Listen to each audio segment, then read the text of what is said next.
¿Cómo están las pymes en este momento? ¿Qué ocurre con el tipo de cambio y la relación económica en la Argentina de hoy, sobre todo para este sector de las pequeñas y medianas empresas? ¿Cómo estamos y de qué manera se posicionan dentro de la economía de este tiempo? También estaremos hablando de lo que ocurre con la industria de la construcción y los balcones. Se han caído algunos, otra vez. ¿Qué ocurre con los edificios? ¿Hay responsabilidad? ¿Tenemos que asustarnos? ¿De qué manera tenemos que actuar? Incluso para aquellos edificios antiguos y los nuevos. Y después conocer una experiencia sumamente interesante. A partir de una iniciativa, uno cree que poniendo un restaurante soluciona todos los problemas, deja su vida y ahí a veces comienzan los problemas más que las soluciones. Estaremos hablando hoy de este tema aquí en Debate Industrial. Soy Néstor Esclausero y ya comenzamos a compartirlo.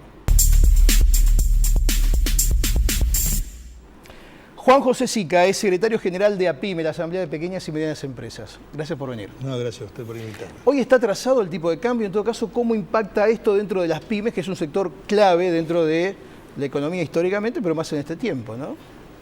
Mire, en realidad el tema del dólar es un tema que es muy complejo. En principio, las pymes exportadoras son el 10% más o menos de la pyme en total, por lo tanto el volumen de exportación de las pymes es muy pequeño, digamos, no mueve demasiado el amperímetro. Por otro lado, tenemos que ver también el tema de que las pymes vivimos en el 95% de los casos del mercado interno.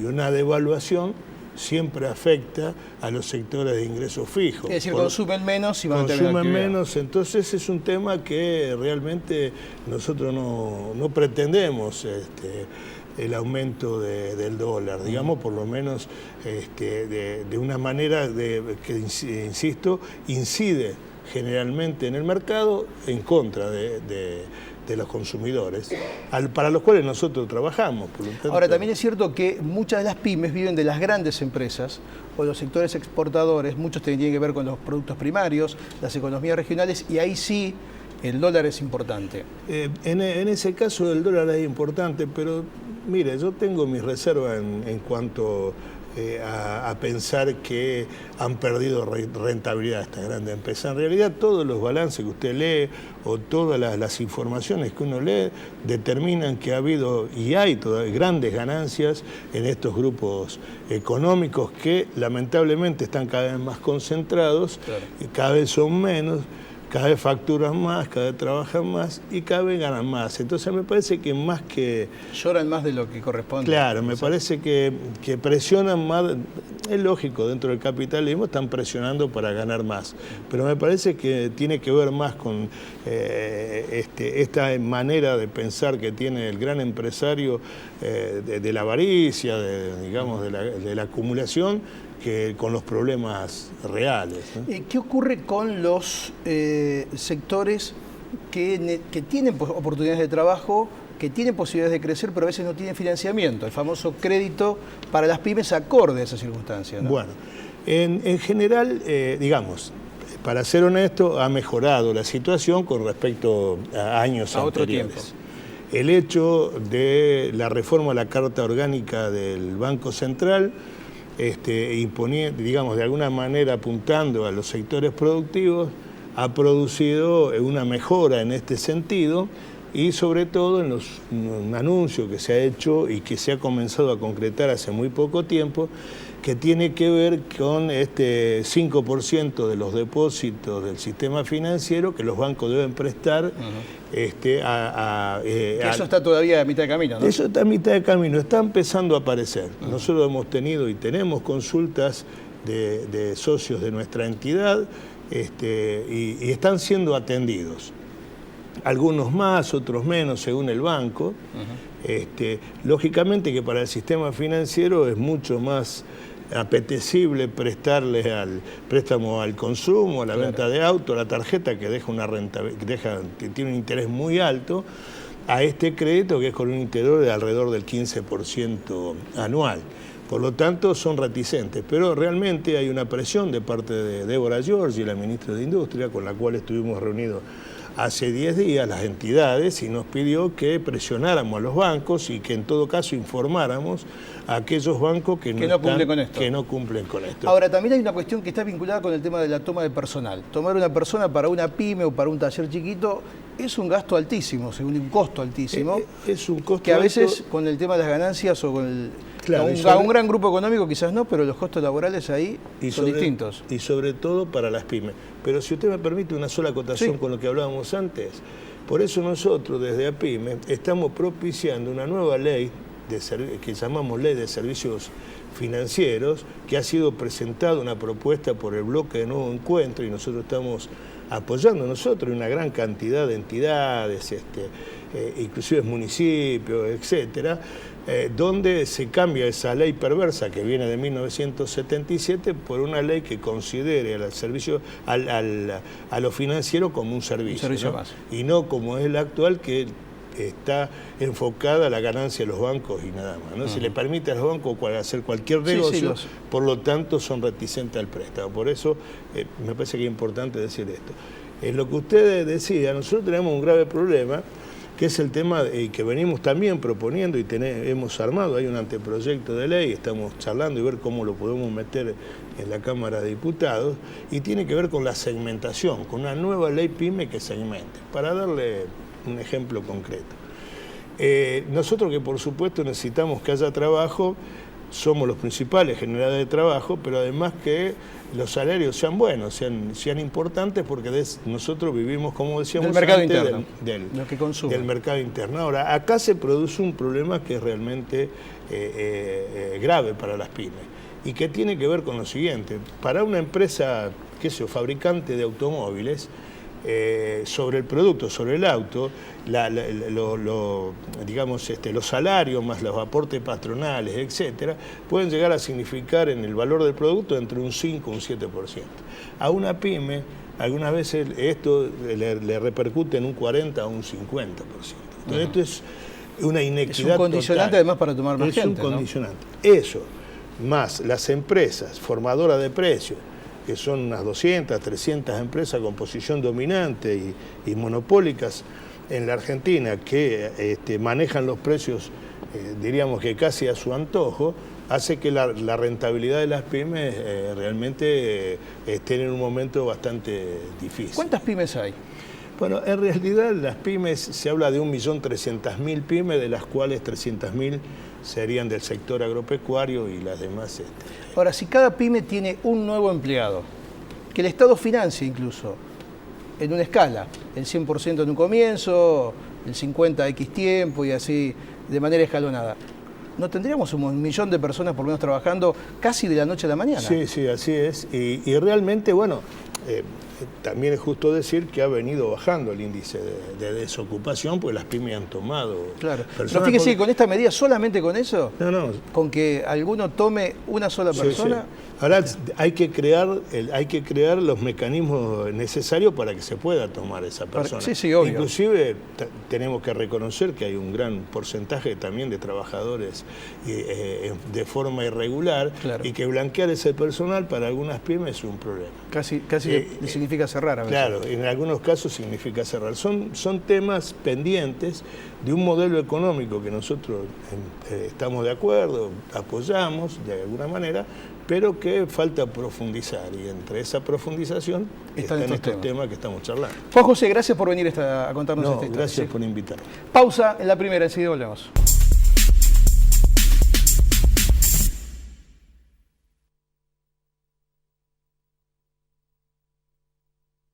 Anticiparse es parte del negocio. En estas fiestas, adelantá la compra de regalos de tu empresa y aprovecha estos beneficios. Amplia variedad de productos, órdenes de compra para Garbarino y Garbarino Viajes e importantes descuentos por volúmenes de compra. Conectate con nuestros ejecutivos de cuentas. Garbarino, garantía de confianza. Para las próximas vacaciones, los hoteles Howard Johnson ofrecen promociones especiales. 0810-122-4656. 0810-122-4656.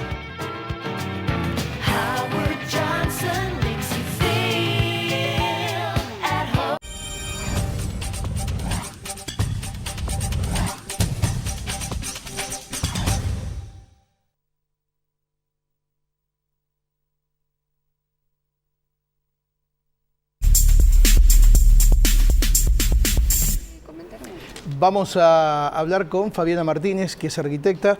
¿Seguís estando dentro de la asociación, la mutual de los arquitectos? De los arquitectos, exacto. Bueno, hemos vuelto a tener noticias con los balcones, en alguna ocasión hablamos de esto, marquesinas, edificios.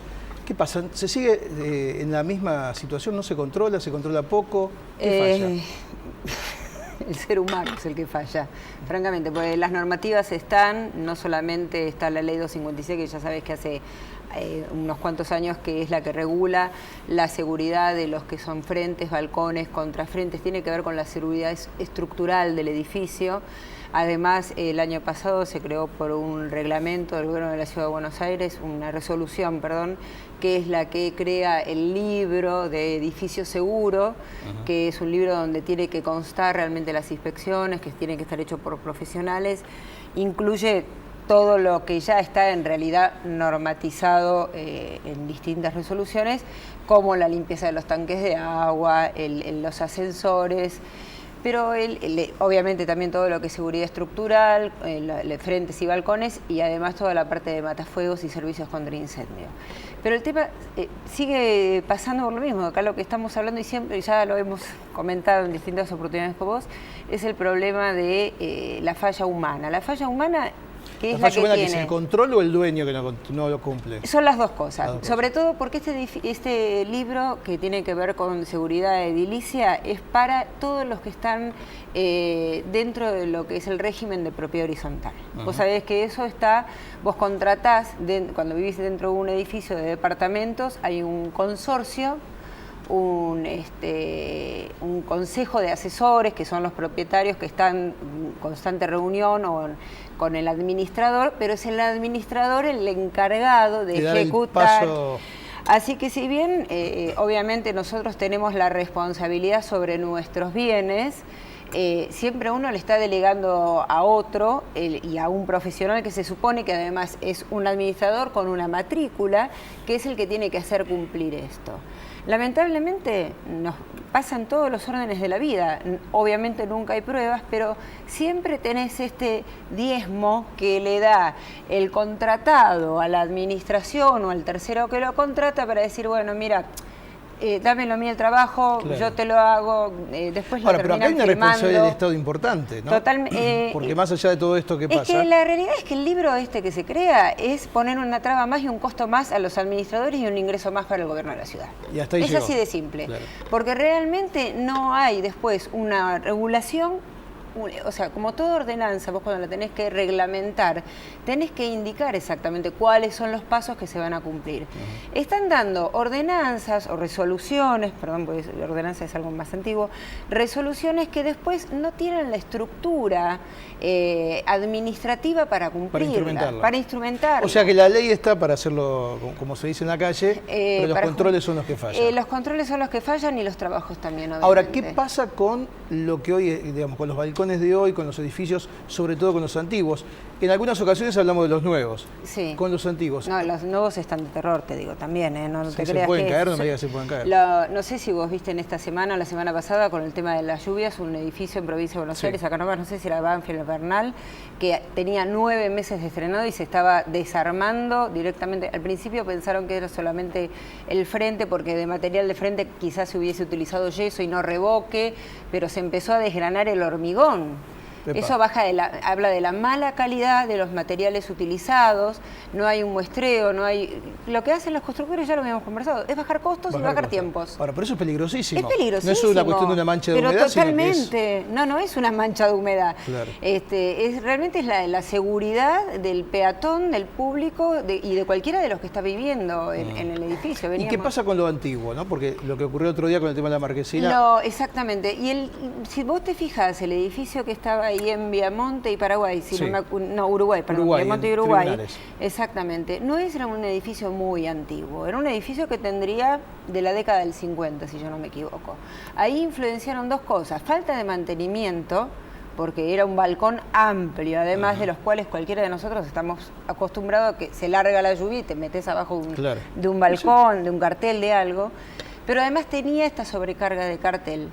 que eso se tiene que haber hecho un cálculo en su momento. O sea, que eso le da un peso extra. Extra, es como si vos tuvieses un balcón con una gran cantidad de macetas. Claro. Que eso, por ejemplo, en la época, cuando estaba terminando el gobierno de Ibarra, en realidad fue la transición esta forzosa por el juicio político con Tellerman, se cumplió muy bien, se cumplimentó muy bien lo que fue un relevamiento de toda la ciudad con profesionales independientes. Yo participé también en eso, porque no estábamos como empleados del gobierno de la ciudad, sino que se hizo un sorteo muy amplio de los profesionales que realmente estábamos registrados y matriculados dentro de la ciudad de Buenos Aires, y se hizo un relevamiento fotográfico y en detalle de manzanas completas de la ciudad de Buenos Aires. Y se veía ahí si un balcón tenía Y entonces ahí vos sabías si el balcón tenía gran profusión de plantas, por ejemplo, de carga vegetal, si eran balcones que eran edificios que estaban mantenidos, si eran edificios abandonados. Vos te vas a fijar, ahora, lamentablemente, es muy probable que empiece a suceder que hay obras que quedan en la estapa de hormigón y no se continúan. Porque los inversores no continúan, porque ahora no es negocio seguir construyendo, por X motivo. Eso también tiene que tener control y también tiene una responsabilidad directa del propietario. Pero ¿quién te la tiene que hacer cumplir o controlar o estar regulando, como hablamos siempre? La protección del ciudadano, ¿quién la tiene? El Estado. Fabiana, gracias por contarnos esto. No, por favor, gracias a vos. Nos vemos. Pausa, la última, enseguida volvemos.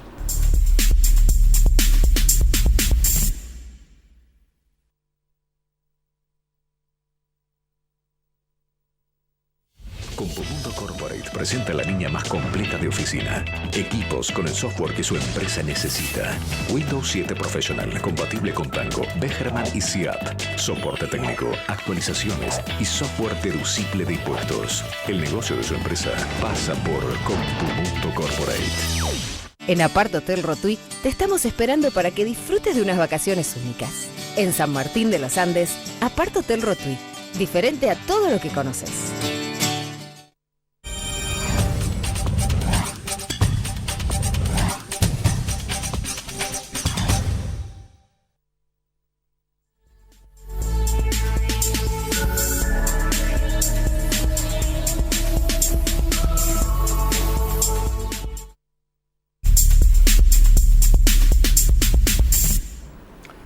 Borja Blázquez es cocinero, empresario gastronómico. Borja, gracias por venir. No, por favor, es un placer. Cocinero es lo más importante. Sí, desde luego. ¿Sí? Desde luego. Y que, bueno, ¿desde hace cuánto tiempo en la Argentina? 14 años para 15.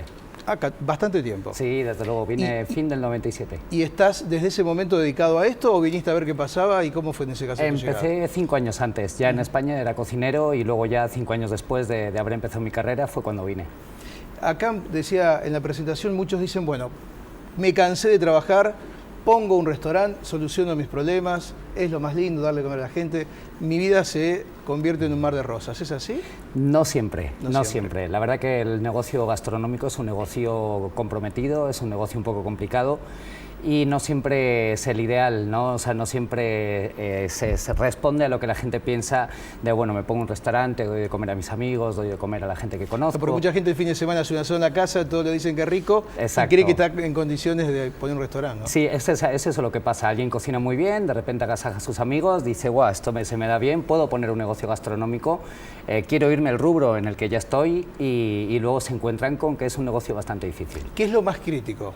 Bien, lo más crítico es el balance de todo, ¿no? De alguna manera, en base a esto, digo, el lugar, el marketing previo, el tipo de restaurante, la gente... Bien, ahí lo vamos desglosando. Por un lado, para empezar con un negocio gastronómico tienes que tener en cuenta que tienes que hacer un análisis previo. Yo que suelo trabajar capacitando equipos de cocina, trabajando y ayudando a los dueños de restaurante, me doy cuenta que no hacen un análisis previo. Un análisis previo tiene que ver con un ejercicio virtual de aquí a 2 años, ¿no? Con pronóstico medio, con pronóstico regular y con pronóstico malo también, y yo siempre suelo hacer un pronóstico salir hechos mes a mes, ¿no? Entonces siempre hay que trabajar con un Excel que te indique más o menos cómo va a ir el negocio en base a los parámetros que has metido. Eso la gente no lo hace directamente. Bueno, por eso en Palermo se ve que abren, cierran, es impresionante. Exactamente, ¿no? De repente abren y tienen dinero para sustentar el negocio 5 meses, hay que tener dinero para sustentar el negocio 2 años. Ese es el tiempo. ¿Ahí comienza a dar rentabilidad? Si logras que antes de 2 años recuperas la inversión y des rentabilidad, eres un excelentísimo empresario gastronómico. Entonces, a ver, cambio la pregunta. A los 2 años, en teoría, se autofinancia. Exactamente. Ahí. A los 2 años o durante la etapa del año y medio al segundo, se empieza a autofinanciar. ¿Y cuál es la rentabilidad que tiene en promedio? Pues antiguamente estaba en un 26, en un 28, de repente con mucha magia un 30, actualmente está en un 22 aproximadamente. Siempre y cuando uno se ajuste a esas condiciones de desarrollo del negocio, digo, exactamente, ¿no? Siempre y cuando uno primero lo haga bien, eso de hacerlo bien y hacer un pronóstico tiene que ver con la comodidad de uno y la sensación de uno a lo largo del negocio mismo, ¿no? Acá, como buen país productor de ganadero, se dice el ojo del amo engorda el ganado. Sí, aquí por supuesto. Hay que estar ahí. Por supuesto. ¿Es esclavitud eso?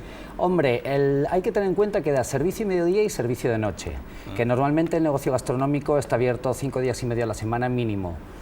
Si tienes en cuenta que tu praxis depende de un cajero o 2 cajeros, si tienes 2 turnos, un equipo de 5 o 6 mozos, un metre, un equipo de 4 cocineros y un equipo de 1 o 2 que friegan, si te das cuenta son muchos lugares por donde se te puede ir la praxis. Y además estás trabajando con producto perecedero.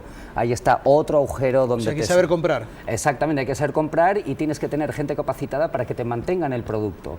Generalmente el producto llega en buen estado y es a partir de una mala manipulación que el producto te dura un 30% menos. ¿Sabes lo que es un producto que has pagado 80 pesos el kilo, por ejemplo, que te dure un día menos de 3, por ejemplo, es mucho? Claro. En la proyección del tiempo es una cantidad de dinero importante. Es mucho, sí. Ahora, ¿se hace esto o no? Digo, ¿se hace este tipo de estudio de trabajo para lo que vos ves? Yo lo he hecho y las indicaciones me han llevado a echar para atrás y decir, me parece que sigo prestando servicios a empresas.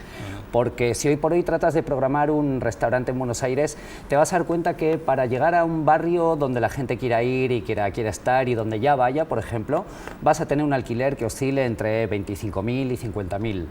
Por cada 3 empleados de 5.000 pesos tienes 5 más 5 más 5, más 7.500 más, que es el 50% de cada sueldo en impuestos. Son 22.575. Exactamente, entonces estás en 75 el día 1 sin compras y sin nada. Claro. Tienes que hacer que la gente vaya, que bueno, hay muchos restaurantes que lo logran y les va muy bien, pero luego también lo que tienes, desgraciadamente, es un tema bastante problemático, el recurso humano. Claro. Desde hace unos años hasta aquí realmente esto se ha vuelto muy problemático, por lo menos en el ámbito gastronómico. Entonces... Te digo que acá todos los sectores que vienen, todos... hablan de lo mismo, ¿no? El que maneja un torno, el que tiene un taller, sí, el que da servicio, sí, es el gran problema. Es terrible porque en realidad es como una controversia, ¿no? Tenemos mucha gente queriendo trabajar y luego no sé si todos esos aprovechan la herramienta que se les da de la manera correcta. Por lo tanto, pues te digo, tengo amigos que son grandes cocineros, y no es que quiero hablar solo esta parte del negocio, pero tengo amigos que son grandes cocineros que han tenido que cerrar el negocio por dos empleados. Bueno, si vos viniste hace 14 años, habrás visto que la modificación que hubo de toda esta realidad gastronómica del país, y sobre todo en Buenos Aires, pero en el interior aún más. Si vos querés comer bien acá en Buenos Aires, tenés que ir a los viejos restaurantes que te garantizan con los mozos grandes una buena atención. Exacto, sí, en esos restaurantes todavía se sigue marcando como una misma línea. De hecho, si un restaurante vive a lo largo del tiempo y pasa una década, otra década, quiere decir que algo hacen bien. Así que generalmente esos restaurantes son donde uno tiene más seguridad de comer bien, ¿no? ¿La unidad de negocio ideal es de qué cantidad de platos?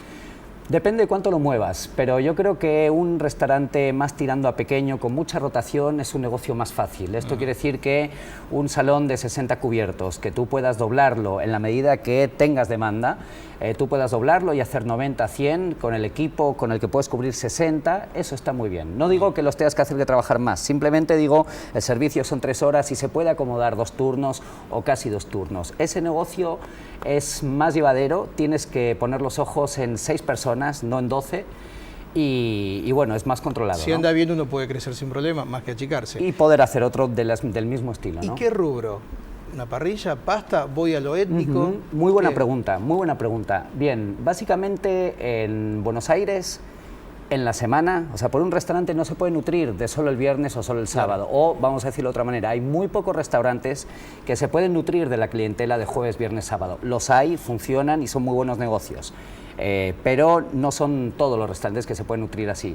Entonces, ¿qué es lo que come la gente en Buenos Aires? Eso es lo que hay que preguntar. Claro. Tú te vas a cualquier barrio de Buenos Aires y te pones una ensalada tibia de mollejas con langostinos y no sé qué, y de lunes a jueves lo tienes vacío. Te pones una parrilla o una pizzería y de lunes a domingo lo tienes lleno. Claro. Entonces, ¿qué es lo que se come? Se come pasta, se come pizza, se come carne. La mayor parte del día y la mayor parte de la semana y la mayor parte del año.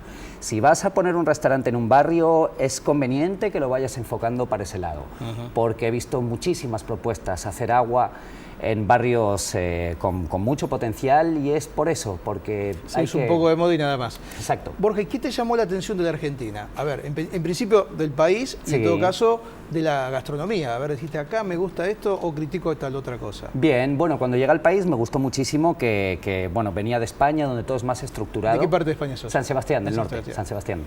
Y bueno, venía de España, donde todo está más estructurado, vine aquí, me inserté en el mercado y me empecé a dar cuenta de las diferencias, ¿no? Por ejemplo, yo mandaba el currículum siempre sin edad, ¿no? Sin fecha de nacimiento ni nada. Cuando me iba a reunir me decían, bueno, ¿y tú quién eres?, ¿no? Porque Claro. no condecía mi edad con la experiencia que habían visto en mi currículum. Entonces, igual, a pesar de tener X edad, vine con 22, los trabajos salían. Generalmente lo que me doy cuenta es que quizá en España para ciertos trabajos se elige más por edad de repente, Claro. ¿no? De 30 a 40 accedes a cierto tipo de trabajos. Bueno, aquí de 20 a 30 podía acceder a trabajos y a oportunidades que en España hubiera tardado más en acceder, ¿no? Tenías más oportunidades. Dentro de esa lógica, hoy vos te dedicás a asesorar en lo previo o en la instalación o en el funcionamiento ya de los restaurantes. En ambos, exacto. Hay veces que me contratan para hacer un restaurante desde cero, para lo cual diseño la cocina, porque es importantísimo el diseño de la cocina, importantísimo, fundamental. Diseño la cocina, diseño la carta, armado el equipo, capacitación del equipo, y luego los dejo funcionando, trabajando in situ durante medio año aproximadamente. ¿Y tenés restaurante propio? No, No. no, porque Haz lo que yo digo, pero no lo que yo hago. no es exactamente eso. El tema es, si quieres arriesgarte con un negocio donde te despiertes el día 1 debiendo 80.000 Claro. y para ganar 15.000 a 20.000 tengas que facturar 120, todo tuyo. Yo no lo quiero. Borja, gracias por contarnos esto, muy amable. Gracias. Llegamos al final del encuentro de hoy. La próxima semana estaremos con más debate industrial. Gracias por elegirnos.